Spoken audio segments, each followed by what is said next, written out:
real business owners. Any time before growth, there's always a step back. There's a sacrifice that needs to be made. And if you're looking around at your business, you're probably, and it hasn't grown a lot in 5, 6, 7 years. And you're just, again, the hamster wheel aspect where it's just the same thing over and over, Groundhog Day, Groundhog Year, more like it, over and over. It's probably you bottlenecking the business because you're not willing to take a step back. Yes. That's the truth of it, right? And so you're only one individual, right? And you're not going to be able to do everything. And as you grow, there's going to be more duties. There's going to be more things that need to be addressed. And there's going to be more hands on deck in order to address the issues that ultimately will come up, because they will be there. That's business, right? Absolutely. And there will be stress, fractures, and cracks as you're growing. And then as you're growing, you need to fill in those cracks with people or money, right? In some cases, right? Whether it's hiring coaches or, that's what we did, right? Mm-hmm. At one point a few years ago, I think we talked about it before on the podcast, we spent $200,000 just in that 1 year between travel, the expense for the coaching, all that. That's money that we could have just taken for ourselves and lived a little bit better. Exactly. But we didn't do that. We chose to take a step back, send the money elsewhere, invest into something. In this case, it was us, right?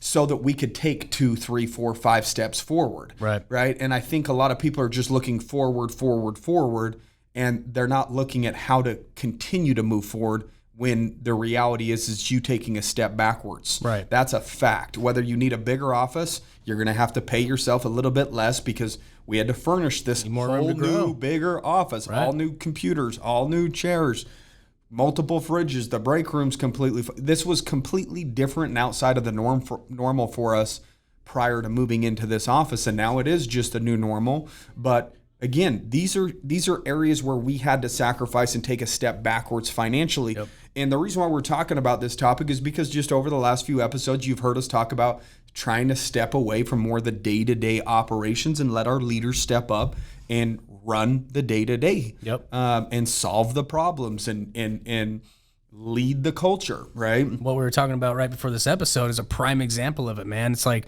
sure, there's going to be some financial step backs for us to do that, for us to elevate these leaders, right? And we're going to have to figure out where we're going to have to take cuts in order to elevate their pay as they hit these levels in their business. But besides all the financial part of it, like, you're still stepping back from the control, which is hard for a lot of business owners as well. But then we're also, sometimes you get to a point in your business where you start freeing up some time and you've delegated certain roles and you are still the leader, but now you've got to step back into the rat race a little bit in these other areas of your business, owning it, driving it, and it requires you stepping back into more time, giving up more time, and really helping these guys get to that point so that we can get some time back to focus on these other areas as well. But then we're going to be giving up more time in the new projects, right? And so you're stepping back on time, you're stepping back of control, you're stepping back financially, and really I just think it's smart to be strategic about it.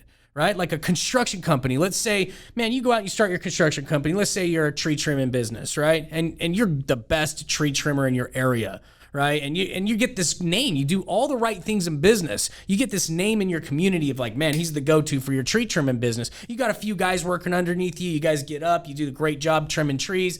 But really, you're hitting a ceiling until you figure out, like, man, I got to get another crew going.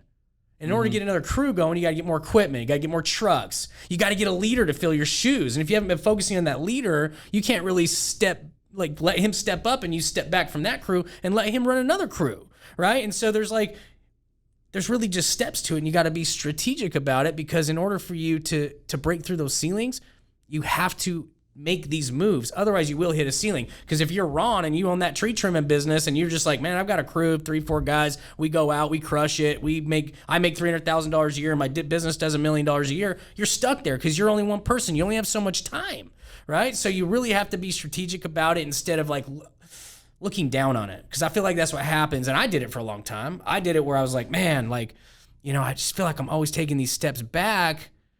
And then you get back up to even, right? But you just weren't strategic about it. You just didn't know. You just weren't developed as a leader, and so, or just even a business owner. And so I feel like that's a great, I guess, analogy of looking at it. As like, man, look at a construction crew. You're at a ceiling until you get another crew going, and it's going to require some step backs in order to get another crew going. Right? Financially, time, control, everything. It's your new crew leader. He's going to make mistakes. But eventually, if you got 4 or 5 crews rolling, now you can just kind of drive the business, man. Like you're kind of overseeing these 4 or 5 crews or however big you want to get, right? And you're not actually running one of your crews anymore. I just think if you're in the day-to-day operations, you're not focused on growth. Yeah.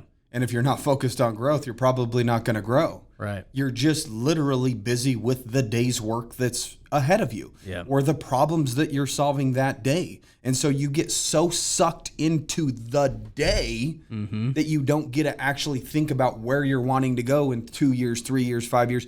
And it's just weird how it does it. It does it just kind of sneaky, right? Right. Like you if you started your business and it's just you and 1 or 2 other people, and then you're growing it. And in most cases, when you start a business, you are doing the day-to-day. You are the business, right? And so it's hard to know when to really take that step back, right? And I think, you end up 2, 3, 4, 5 years into the business and your role hasn't changed at all. The funny thing is, in business, your employees' roles should continue to change as they've been with you longer and longer and longer, and they should take on more responsibility. They're growing with inside of your company, but you're not.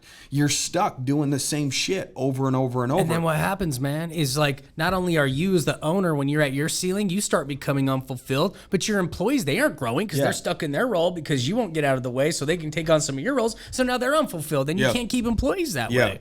And that's why it's another good strategy to like, okay, time to go to the next level so I can bring other people up to the next level because they got to feel that fulfillment of elevating as well, especially if you want to keep them. Yeah.